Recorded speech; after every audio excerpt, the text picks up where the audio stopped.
Hello friends, आज हामी हेर्न गइरहेका छौँ हामी कुनै पनि फोल्डर वा डकुमेन्टलाई कसरी हाइड र अनहाइड गर्न सक्छौँ। सपोज मेरो यो डेस्कटपमा यो न्यू फोल्डर छ, यसलाई हाइड कसरी गर्ने त्यसको लागि हामी कमान्ड प्रम्प्ट खोज्छौँ। रनमा गएर cmd लेखेर इन्टर गरौँ।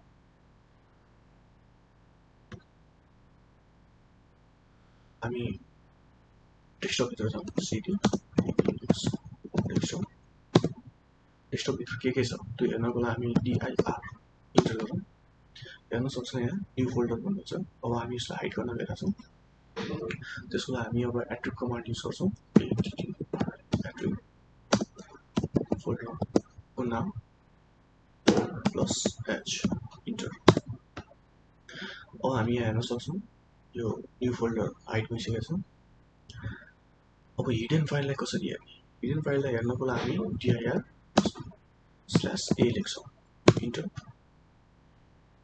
हेर्न सक्छौँ हिडन फाइल यहाँ न्यू फोल्डर जुन यहाँ डेस्कटपमा देखाइरहेको छैन त्यो हामी यहाँ हेर्न सक्छौँ। अब यसलाई अनहाइड कसरी गर्ने त?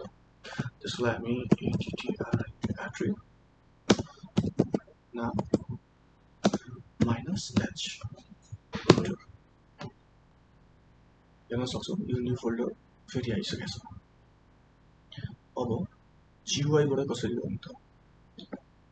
यो फोल्डरमा गएर राइट क्लिक गरौँ, प्रोपर्टिजमा यहाँ हेर्न सक्नुहुन्छ हिडन छ, यसमा टिक गरौँ, अप्लाई गरौँ।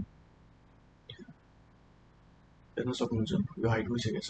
अब अनहाइड गर्नको लागि अनटिक गरौँ, अप्लाई गरौँ, ओके, यो अनहाइड भइसक्यो।